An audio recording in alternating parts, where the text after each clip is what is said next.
Hello, Flint. My name's Terry Bankert. I'm talking to you from the studio of Flint Talk Radio. What a fantastic place. And they've given me this opportunity to begin a regular program that I'm going to call Flint Citizen Committee on Governance. It's going to be an educational program with some advocacy once we get to that point. Here's why I'm doing this. I think that Flint is in a critical point right now where the community, you, need to get more involved in the issues of the day. And here's some opportunities for change that's about to occur in Flint. And there's a lot of good change. Look around you. There's a lot of good people that have decided to stay here. But it's what I call the trilogy of change that's happening in Flint, Michigan. One, we've just adopted a master plan. That is just a piece of paper or a bunch of pieces of paper right now. But within the context of that, there's some plans in terms of how they're going to implement this. If you're not involved, how it's going to be imposed on you. If you are involved, how you can make it more likable, effective for you. These are called task groups. I'm on one, public safety and welfare. But what I'm encouraging is for people to monitor these meetings and then come and meet with me and tell me what's going on. I'll tell you what's going on in my committee. You can monitor some others. And that way we will give the community a framework for understanding what the master plan is and its implementation. And now I'm not an official member of anything. I don't get paid for doing this. I'm not in a leadership position on any of these. Other than this one task force I'm on, I don't have a vote. I just think it's important that we all get involved in doing this. So the master plan task force set up, and I'll begin talking about health and welfare and public safety at our next meeting. But I want to encourage you to go to Imagine Flint, find out when these groups are meeting, and go to them. Because I think that anybody that comes and gets involved with Flint Citizen Committee on Governance, I want us to share information with the community. Because if you're waiting for MLife to do it for you, you've got a long wait. The other thing that's going on, and some might think it's just a subcomponent of the master plan, but I think that it's bigger. And that's a rezoning of the city of Flint. And the question will be to whose benefit.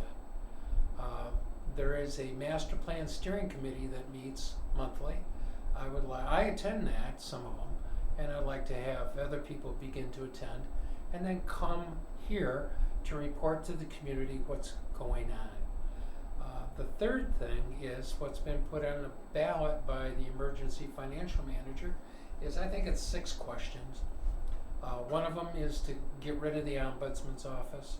One of them is to get rid of the Civil Service Commission. One of them is to cause the election of a Flint Charter Commission. And then there's a couple that I think limit the mayor's appointees and have some impact on budgeting. Now I've got some long-term, very public positions on these things, but my role here isn't necessarily to tell you how to think. I simply want you to get involved in this game, because if you're not involved in the game, then you're going to be victimized from it. It's about as simple as that. So, facing you now, there's a lot of discussion on these ballot questions. Do we want anything the financial manager brought up? Okay? There's a lot of people that just say no automatically. But I think there's a diamond in the rough there, and that's Charter Commission. We can talk about that in detail later. In terms of zoning, that new zoning that comes up has to match with the Flint Master Plan. So we have to collectively learn about the Flint Master Plan and find a way to voice our opinions when decisions are being made on how it's adopted. And the master plan itself, with its task groups, isn't going to go anywhere unless the community gets involved.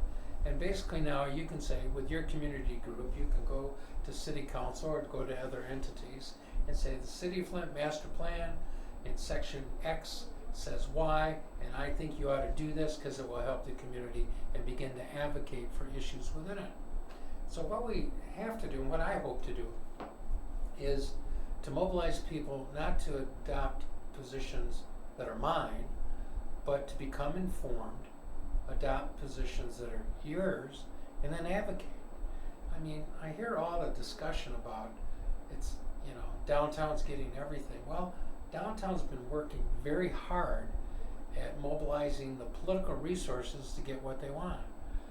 We can't fault them for being effective competitors. We just need to do more ourselves.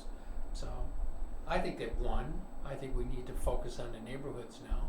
But how do we develop a meaningful municipal policy that improves the quality of life in our neighborhoods if we're not actively engaged?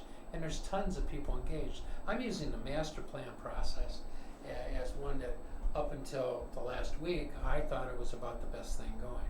I went to most of the meetings. I bet a lot of you people did too. And I thought that it was phenomenal in terms of the cross-section of the community that was present. I was on one of the advisory committees. There were some problems, but there's always problems. But at the end of the day, it's better to have a master plan than to not have a master plan. And the issue is, we were given an opportunity to have our voice heard, and some of the committees weren't aggressive enough. And the committee, I think some of the community people got a little frustrated because things weren't happening fast enough. But it's a good master plan, and we need to make it work or change it.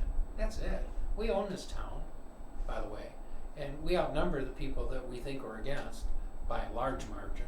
Okay, if you want to have a battle of the neighborhoods against downtown, most of them probably don't live in the city.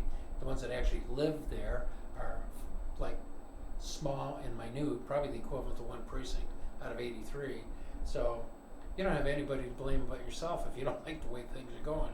But where do you turn to? Okay, just where do you go right now? I look at Flint Talk here. I was here, I think, about the time they were starting 6 years ago, and this is still going. They got the bulletin board. They have the radio studio. There's thousands of you that have been involved here. We used to have a very dynamic, active newspaper. Now MLive is a poor second cousin to what the Flint Journal used to be. We're not getting the in-depth reporting. Where do we get our information? From TV? And we're not going to get it from TV. From radio? Well, Kilbreth and some people like to make a lot of noise, and you get good stuff from them, but it's not engaged discussion that causes change. So what I'm hoping is that in this process, that I see the NAACP has already taken a position on charter. Great. I think that you, in your neighborhood group, in your union, in your church, ought to engage in the civic discussion in terms of how we're going to change our town. And what I propose to do with a regular occurrence is to have this program, Flint Citizen Committee on Governance, of which I'll have people come in to help advise us what's going on in this trilogy of change: master plan, zoning, charter. Okay? Now, that's the educational big picture theory. Okay? I'm also going to advocate like an angry dog on the issues that I think are important. I'll tell you what they are. I think this city is going to get misused if we don't watch what's going on with zoning. The sheer fact that there's not good drafts out there right now tells me that something's up. In terms of the master plan, I thought it was a great process, okay? But what is that process supposed to do in the end? It was supposed to be able to go to decision makers. We have an emergency financial manager temporarily right now, but sooner or later, we're going to have another batch of city leaders that we will need spokesmen that can say the master plan called for this, okay? But what has the leadership of the master plan done? They got involved in this blue ribbon committee by the emergency financial manager, the same leadership that called for doing away with possibly council offices, getting rid of the mayor, okay? The very same people that they're going to have to go to with a master plan. So now they've engaged in the political side of it. A mistake, a mistake, a mistake. But the community, we shouldn't sit back and just wait for these guys. I think their job's done, and they might want to just sit down and let some other people get in driver's seat on this. The master plan, we need to get a crew of people together that read it and know it. Okay, I'll bring speakers here that will talk about it, but we don't have to wait for that.